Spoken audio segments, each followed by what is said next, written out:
Item ಯಾವುದೇ ಇರಲಿ try ಮಾಡಿ Aachi chicken masala. Good morning guarantee ನ್ಯೂಸ್ಗೆ ಸ್ವಾಗತ. ನಾನು ಧನುಶ್ರೀ. 50 ಗ್ಯಾರಂಟಿಯಲ್ಲಿ ಯಾವೆಲ್ಲ ಸುದ್ದಿಗಳಿವೆ ಅಂತ ಒಂದೊಂದಾಗೆ ನೋಡ್ತಾ ಹೋಗೋಣ. ಎಸ್ಎಸ್ಎಲ್ಸಿ ಪರೀಕ್ಷೆಯಲ್ಲಿ ಹಿಂದಿ ವಿಷಯದ ಅಂಕಗಳು ಪರಿಗಣಿಸದಿರಲು ರಾಜ್ಯ ಸರ್ಕಾರ ನಿರ್ಧರಿಸಿತ್ತು. ಈ ಬಗ್ಗೆ ಮಾಧ್ಯಮಗಳೊಂದಿಗೆ ಪ್ರತಿಕ್ರಿಯಿಸಿರುವ ಸಿಎಂ ಸಿದ್ದರಾಮಯ್ಯ ಅವರು, ಹಿಂದಿ ಭಾಷೆ ಕಲಿಕೆಗೆ ನಮ್ಮ ವಿರೋಧವಿಲ್ಲ, ಆದರೆ ಪರೀಕ್ಷೆ ಕಡ್ಡಾಯವಾಗಬಾರದು ಎಂಬುದು ನಮ್ಮ ಅಭಿಪ್ರಾಯ. ಹೀಗಾಗಿ ತೃತೀಯ ಭಾಷೆ ಹಿಂದಿ ವಿಷಯವನ್ನ ಕಡ್ಡಾಯ ಮಾಡಬಾರದು ಎಂದು ತೀರ್ಮಾನಿಸಿದ್ದೇವೆ ಎಂದು ತಿಳಿಸಿದ್ದಾರೆ.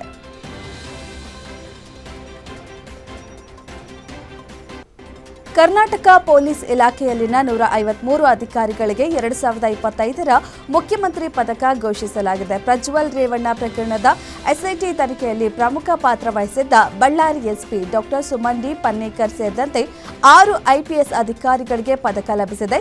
ವಿಜಯಪುರದ ಕೆನರಾ ಬ್ಯಾಂಕ್ ಕಳ್ಳತನ ಭೇದಿಸಿದ ತಂಡಕ್ಕೂ ಗೌರವ ಸಂದಿದೆ. ಏಪ್ರಿಲ್ 2ರಂದು ಪದಕ ಪ್ರದಾನ ಸಮಾರಂಭ ನಡೆಯಲಿದೆ.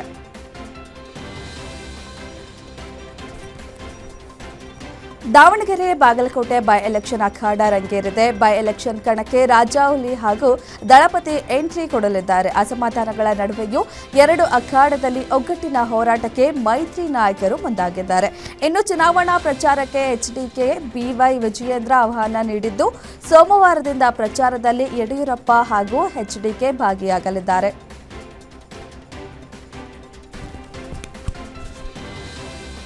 ದಾವಣಗೆರೆ ದಕ್ಷಿಣ ಕ್ಷೇತ್ರದ ಕಾಂಗ್ರೆಸ್ ಅಭ್ಯರ್ಥಿ ಸಮರ್ಥ ಶಾಮನೂರು ಪರವಾಗಿ ಶಾಸಕ ಪ್ರದೀಪ್ ಈಶ್ವರ್ ಅವರು ಮತಯಾಚನೆ ಮಾಡಿದ್ದಾರೆ.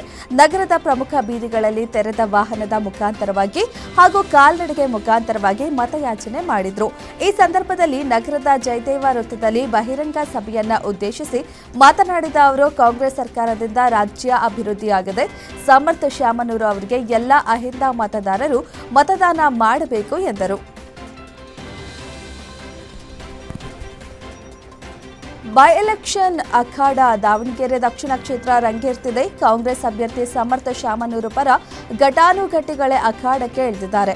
ಅದರಲ್ಲೂ ಚಿಕ್ಕಬಳ್ಳಾಪುರ ಶಾಸಕ ಪ್ರದೀಪ್ ಈಶ್ವರ್ ದಾವಣಗೆರೆಗೆ ಖಡಕ್ ಎಂಟ್ರಿ ಕೊಟ್ಟು ಬಿಜೆಪಿ ವಿರುದ್ಧ ಗರ್ಜನೆ ಮಾಡಿದ್ದಾರೆ. ಪ್ರಮುಖ ಬೀದಿಗಳಲ್ಲಿ ತೆರಳಿ ಮನೆ ಮನೆಗೆ ಪ್ರಚಾರ ಕೈಗೊಂಡರು. ಪ್ರಚಾರದಲ್ಲಿ ಬಿಜೆಪಿ ವಿರುದ್ಧ ಶಾಸಕ ಪ್ರದೀಪ್ ಈಶ್ವರ್ ಅಬ್ಬರಿಸಿ ಬೊಬ್ಬಿರ್ತಿದ್ದಾರೆ.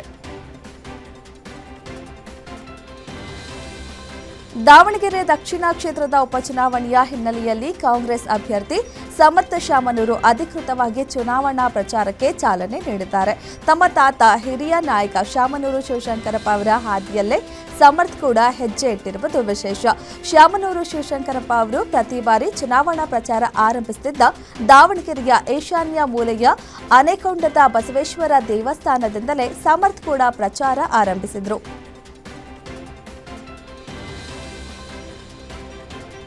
ದಾವಣಗೆರೆ ಅಖಾಡದಲ್ಲಿ ಇಷ್ಟು ದಿನ ನಡೆದಿದ್ದು ಬರೀ ಡ್ರಾಮಾನ. ಕಾಂಗ್ರೆಸ್ ಬಂಡಾಯ ಅಭ್ಯರ್ಥಿಯಾಗಿ ಅಬ್ಬರಿಸಿದ್ದ ಸಾದಿಕ್ ಪೈಲ್ವಾನ್ ಈಗ ದಿಢೀರ್ ಹಿಂದೆ ಸರಿದಿರೋದು ಬಿಜೆಪಿಗೆ ನಡುಕ ಹುಟ್ಟಿಸಿದೆ. ಸಾದಿಕ್ ಸ್ಪರ್ಧೆಯಿಂದ ಮುಸ್ಲಿಂ ಮತಗಳು ವಿಭಜನೆಯಾಗಿ ತಮಗೆ ಲಾಭವಾಗುತ್ತೆ ಅಂತ ಬಿಜೆಪಿ ಲೆಕ್ಕ ಹಾಕಿತ್ತು. ಆದರೆ ಪೈಲ್ವಾನ್ ಈಗ ಉಲ್ಟಾ ಹೊಡೆದಿದ್ದು ಬಿಜೆಪಿಯ ಸುಲಭ ಗೆಲುವಿನ ಲೆಕ್ಕಾಚಾರವನ್ನೇ ಬುಡಮೇಲು ಮಾಡಿದ್ದಾರೆ.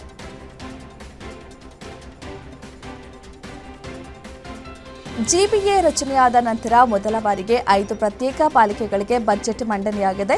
ಪ್ರಮುಖ 3 ಪಾಲಿಕೆಗಳ ಆಯವ್ಯಯ ಮಂಡನೆಯಾಗಿದೆ.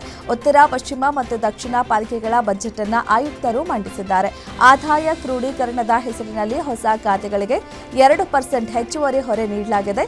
ಅಲ್ಲದೆ ಮಾರ್ಗದರ್ಶಿ ಮೌಲ್ಯಾಂಕ ಶುಲ್ಕವನ್ನು 5%ರಷ್ಟು ಏರಿಕೆ ಮಾಡಲಾಗಿದೆ.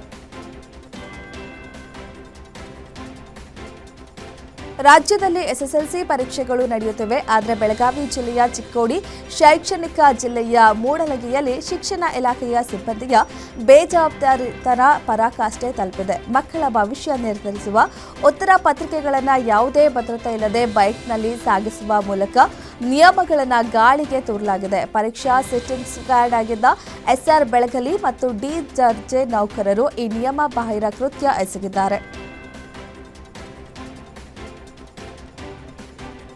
ವೈದ್ಯನ ಎಡವಟ್ಟಿಗೆ 9ನೇ ತರಗತಿ ಬಾಲಕಿ ಸಾವನ್ನಪ್ಪಿರುವ ಘಟನೆ ರಾಯಚೂರು ಜಿಲ್ಲೆಯ ಮಸ್ಕಿ ತಾಲೂಕಿನ ಅಮೀನಗಡ ಗ್ರಾಮದಲ್ಲಿ ನಡೆದಿದೆ.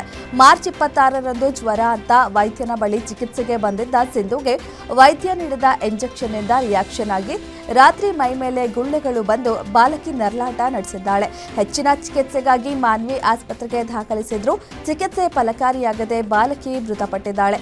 ಘಟನೆ ಸಂಬಂಧ ಕವಿತಾಳ ಪೊಲೀಸ್ ಠಾಣೆಯಲ್ಲಿ ಪ್ರಕರಣ ದಾಖಲಾಗಿದೆ. ಮೈಸೂರು ಜಿಲ್ಲೆಯ ಹುಣಸೂರು ತಾಲೂಕಿನಲ್ಲಿ ಪೊಲೀಸರು ಭರ್ಜರಿ ಕಾರ್ಯಾಚರಣೆ ನಡೆಸಿದ್ದು ಅಂದಾಜು 48 ಕೆಜಿಗೂ ಹೆಚ್ಚು ಸಿಂಥೆಟಿಕ್ ಡ್ರಗ್ಸ್ ಅನ್ನು ವಶಪಡಿಸಿಕೊಂಡಿದ್ದಾರೆ. ಹುಣಸೂರು ತಾಲೂಕಿನ ದಾಸನಪುರ ರತ್ನಪುರಿ ಮಾರ್ಗ ಮಧ್ಯೆ ಇರುವ ತೋಟವೊಂದರ ಮೇಲೆ ಪೊಲೀಸರು ದಾಳಿ ನಡೆಸಿದ್ದಾರೆ. ಈ ತೋಟವು ಇರ್ಫಾನ್ ಎಂಬುವರಿಗೆ ಸೇರಿದ್ದಾಗಿದ್ದು ಸದ್ಯ ಪೊಲೀಸರು ಇರ್ಫಾನ್ ಅನ್ನು ವಶಕ್ಕೆ ಪಡೆದು ವಿಚಾರಣೆ ನಡೆಸುತ್ತಿದ್ದಾರೆ. ಇಸ್ರೇಲ್ ಇರಾನ್ ಯುದ್ಧ ಹಿನ್ನೆಲೆ ಹೋಟೆಲ್ಗಳಿಗೆ ವಾಣಿಜ್ಯ ಬಳಕೆಯ ಎಲ್ಪಿಜಿ ಸಿಲಿಂಡರ್ಗಳ ಪೂರೈಕೆ ವ್ಯತ್ಯಯದಿಂದ ಹಲವು ಹೋಟೆಲ್ಗಳು ಬಂದ್ ಆಗಿವೆ. ಆದ್ರೀಗ ಎಲ್ಪಿಜಿ ಗ್ಯಾಸ್ ಸಮಸ್ಯೆ ಆಟೋ ಚಾಲಕರಿಗೆ ತಟ್ಟಿದೆ. ಬೆಂಗಳೂರು ಜನರ ಜೀವನಾಡಿ ಅಂದ್ರೆ ಅದು ಬಿಎಂಟಿಸಿ. ನಂತರದ ಸ್ಥಾನವನ್ನ ಆಟೋಗಳಿಗೆ ಕೊಡಲಾಗಿದೆ. ಆದ್ರೀಗ ಗ್ಯಾಸ್ ಅಭಾವದಿಂದ ಆಟೋ ಚಾಲಕರಿಗೆ ದೊಡ್ಡ ಹೊಡೆತವೇ ಬಿದ್ದಿದೆ. ಎಲ್ಪಿಜಿ ಗ್ಯಾಸ್ಗಾಗಿ ಬಂಕ್ಗಳ ಮುಂದೆ ಕ್ಯೂ ನಿಂತಿರುವ ದೃಶ್ಯಗಳು ನಗರದಲ್ಲಿ ಕಂಡುಬಂದಿದೆ.